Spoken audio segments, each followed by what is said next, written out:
अस्सलाम वालेकुम दोस्तों, हम एक ज़रई मुल्क है। पाकिस्तान एक ज़रई मुल्क है। शुरू से हमें बचपन से ये चीज़ें सुनते आ रहे हैं। हमारी ज़्यादातर जो आमदन है वो डिपेंडेंट है ज़राअत पर, और काश्तकारी हमारा प्राइमरीली बिज़नेस रहा है। ये चीज़ें बचपन से सुनते आ रहे हैं। खैर, अब मार्केट डायनामिक्स बदल गए हैं। क्लैरिटी के साथ अगर बताऊं तो इस वक्त अगर हम एज अ मुल्क पैसा बना रहे हैं ना, तो ज़राअत की बजाय हम रेमिटेंस से पैसा बना रहे हैं। हमारी एक्सपोर्ट्स यही है कि बंदे बाहर भेजे जाओ और पैसा कमाई जाओ। रियल वैल्यू से बात करते हैं, अब किताबी बातों में बात करते हैं तो पाकिस्तान एक ज़रई मुल्क है। ज़राअत पे हमारा जो है सारा, हमारी इकॉनमी ज़राअत के ऊपर खड़ी हुई है। ये चीज़ें 2-4 साल पहले तक समझ आ रही थी कि ज़राअत अब मुल्क की बैकबोन नहीं रहेगा, लेकिन SIFC की इम्प्लीमेंटेशन के बाद, स्पेसिफ़िकली जो SIFC ने फोकस कंप्लीट किया ये आपके एग्रीकल्चर सेक्टर में, तो आपका एग्रीकल्चर सेक्टर इन्हेंस होने जा रहा है। अब बचपन से आप अगर ये सुनते जा रहे हैं, PTV देखते हैं, तो आपको एक फर्टिलाइज़र का नाम ज़रूर सुनने को मिलता होगा, फातिमा फर्टिलाइज़र कंपनी। और डेफिनेटली एग्रीकल्चर का सेक्टर है, डिमांड हाई इन डिमांड तो हम हैं ही हैं डेफिनेटली। और एग्रीकल्चर फर्टिलाइज़र या एग्रीकल्चर की हम बात करते हैं तो करंट जो अभी हम जिन हालात से गुजर रहे हैं, एग्रीकल्चर की डिमांड तो है ही है। प्लस SIFC का जो चैप्टर है, जो एग्रीकल्चर बेस्ड चैप्टर है, उसमें बहुत ज़्यादा जो है वो फोकस किया गया है to enhance the agriculture production of Pakistan, और उसको एक्सपोर्ट किया जाए।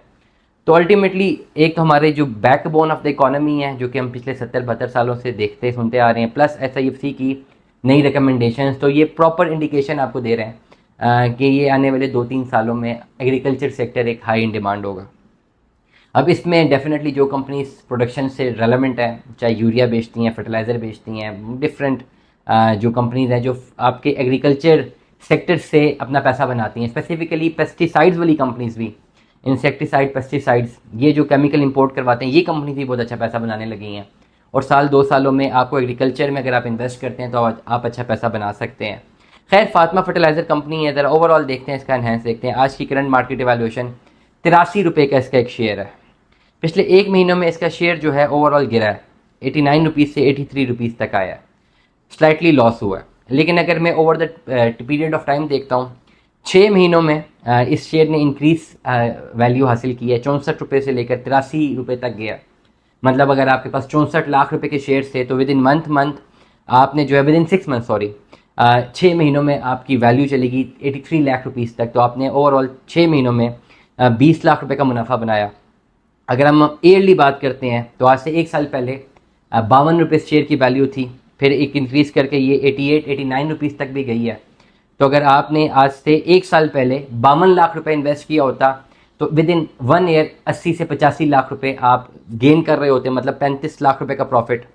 3 सालों में अगर आप जाएँ तो 36 रुपये का शेयर था, 36 लाख रुपए से आप 83 लाख रुपए तक जा सकते थे। और 5 सालों में अगर आप जाएँ तो 27 रुपये का शेयर था और ये इंक्रीज़ किया।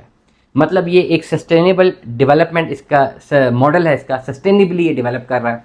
हमेशा शेयर्स को देखते हैं कि हाउ सस्टेनेबल इट इज़, कितना आहिस्ता आहिस्ता ये ग्रोथ की तरफ जा रहा है। 5 साल 3 साल के डाटा उठा के देखते हैं तो अगर आपको इसमें सस्टेनेबल ग्रोथ नज़र आए तो ये परफेक्ट शेयर होता है। थोड़े बहुत इसके अगर हम टेक्निकल्स की तरफ जाएँ, ये प्रोफाइल की तरफ जाते हैं, तो overall Fatima fertiliser company limited है। मार्केट कैपिटल इसका है 17430000000। टोटल शेयर इसके मार्केट में है 2100000000।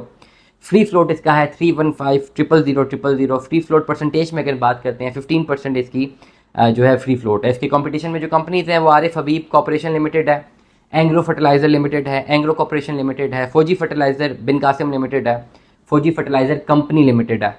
और टक्कर की कंपनीज हैं इसकी, उसमें ओवरऑल जो है इसके कंपटीशन में। और ये पैसा बनाने वाला सेक्टर है। फातिमा फर्टिलाइज़र को कंसिडर कर सकते हैं, एग्रीकल्चर सेक्टर को कंसिडर कर सकते हैं अगर आपने 1 मिलियन की इन्वेस्टमेंट करनी है। बट येट आई रिपीट कि do not invest blindly before applying your quantitative data analysis. मैं किसी सूरत ये नहीं कहूँगा कि खाली हमारी रिसर्च पे आप शेयर उठाएं, बाई कर लें। अपनी रिसर्च लाजमी करें, प्लस क्वांटिटेटिव डाटा एनालिसिस लाजमी अप्लाई करें। उसमें अगर आपके पास ग्रीन इंडिकेटर्स हैं then you should go for investment, otherwise you should not go for it. दुआ में याद रखिएगा, अपना बहुत सारा ख्याल रखिएगा। स्टे ट्यून्ड में। अल्लाह हाफ़िज़।